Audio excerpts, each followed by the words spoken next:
Hey guys, it's Adam back with another video, and today I'm going to be doing a video on the top 5 monitors under $300. So in no particular order, let's start. The first monitor we have is the Dell U2415H, also known as the U2415. This monitor goes for $250 and has a really nice display. It's not the best for gamers, but for a budget productivity setup, this would be perfect. The bezels are really slim, and I think overall the design looks amazing. So here's a picture of it. You can see the bezels are pretty minimal, and I like the stand as well. It fits in quite well with my setup because I have a similar Dell monitor. And yeah, I think overall the monitor is really nice and good for $250. Okay, so for the second monitor we have the LG29UM68P. So this monitor is an ultra-wide monitor with a 21:9 aspect ratio. I think it looks really nice. I also like the curved stand. It is a flat panel, but I think it looks really nice. Again, there aren't that many notable bezels. They're pretty thin. But the bad thing about this monitor is that it's non-height adjustable, as it says here, which sucks because if you want to move around, then you're going to have to get another mount, and so it is a pretty slim monitor, and you can get a VESA mount. It is VESA compatible, and here's the I/O. So it has a DisplayPort, 2 HDMI's, and power. So there isn't much I/O, but for a monitor it's pretty good, not amazing. And for gamers I would recommend this, as I think it has AMD FreeSync. Here we go. Yeah, as it says here, and there's a game mode on the monitor, so that's very good. It is a 29-inch ultra wide, so it's not 34-inch, and it's 1080p. So it's not 4040p. You might want to upgrade to 1440p, but I think for $250, which is the same price as the last monitor, I think it's pretty good. Okay, so for the third monitor on the list, we have the BenQ RL2455. So this is priced at $200, and I think for the price this is amazing. It's got a 1 millisecond response time, so this will be perfect for gamers. The real downside to this is that the bezels are really thick, so if you want a multi-display setup, it won't be very good. And apparently the pixels are quite noticeable. I've had a friend that had this monitor. I went over to his house, and I noticed that. But overall for gamers, this is a very good monitor. So anyone who's wanting to get into gaming and wants to game on a budget, this monitor is for them. Okay, so this next monitor is by Asus. It's the Asus VX24AH 24-inch monitor. This is a 1440p monitor, and I do like the look of this. I don't really like the circle bottom, but I think it's good for most people. A downside to this is that it is not VESA compatible, so you are stuck with the stand. So for me, I wouldn't get this monitor, because if I ever wanted to mount in the future, this would be a lot harder. There's also a 27-inch variable of this monitor, which goes for $272, but this isn't available at the moment from Amazon, but you'll probably be able to find out about this soon, or if it comes, I will link it down below for the UK if it is available. But the 24-inch one is perfectly good. I would recommend 24-inch monitors because they tend to be better sized for anyone starting out. I find 27-inch personally a little too big, but if you want that screen real estate, then definitely go for the 27-inch. But yeah, this is a solid monitor.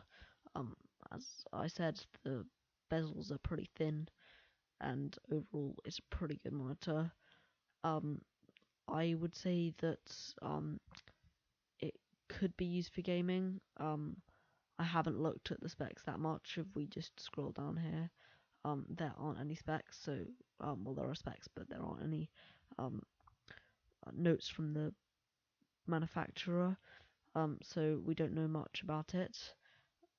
But yeah, I think it can be used for gamers. It's got 100% sRGB display, so it will have good color accuracy. So overall, I'd say this monitor is pretty good, but the downside to it is that it is not VESA compatible, and you're stuck with this circular stand, so that might not be for everyone. Okay, so for the last monitor on the list, it is the Dell SE2416HX. This is a 24-inch display or a 23.8-inch display, but I ran it up to 24, like the manufacturers do in the model name. Anyway, for this monitor, it is $130, so it's a pretty budget monitor, and that's why I'm putting it in, because it's cheaper than the others and it still looks pretty decent. The bezels are thicker, not as thick as the BenQ one, but they will be noticeably thick. It is not VESA compatible, but the stand does look pretty nice.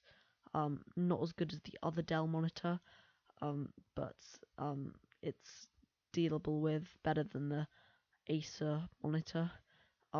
So if you see the power button, it is a physical power button, and on my monitor it isn't physical, so if you have a failure with that, you're going to have a little bit of problems, so that is a good side to this Dell monitor. So overall, I think the design looks pretty good. It's a 1080 ADP display, so nothing too special, and yeah, I think overall it's pretty good for the price. So anyone looking to get a cheap monitor to start off with, I'd sell the Dell monitor to you guys, because it's pretty good for anyone trying to start off on a really low budget.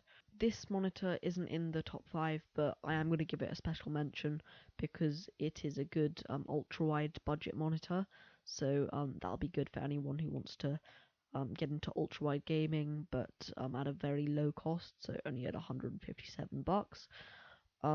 But the downside to this is there's a pretty ugly stand.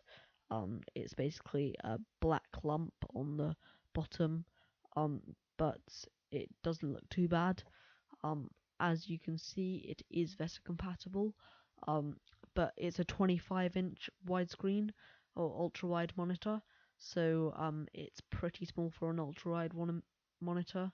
But I think if you want to start ultra-wide gaming at a low budget, it's pretty good.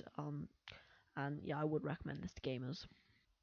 Okay, so for another special mention, I'm going to give a special mention to the LG 24MP88HVS 24-inch monitor. So this is an IPS panel, and I like the metal stand. I think it's metal, it might be plastic. I haven't looked at that, but it looks very nice. And the bezels are very minimal. There isn't even a logo on the bottom, so anyone who wants just a clear display that looks very nice, I would go for that. It's got a white back and it is VESA compatible. And yeah, I think for a budget monitor, it's not the cheapest in this category, but for $260, it looks very nice. So I will give a special mention to that as well. Okay, so that is it for the video, guys. Hope you enjoyed it. Please leave a like, subscribe, all that stuff. Comment for any video ideas, because I am running out of video ideas, and I want to get a video out for you guys every day, so you guys can watch a video every day, and I can satisfy you. So yeah, I hope you liked the video. Tell me what you think of it, how I should improve. Comment down below if you're going to get any of these monitors, or what monitor you are currently using, or that you want to upgrade to. And that is it, guys, and see you in the next one.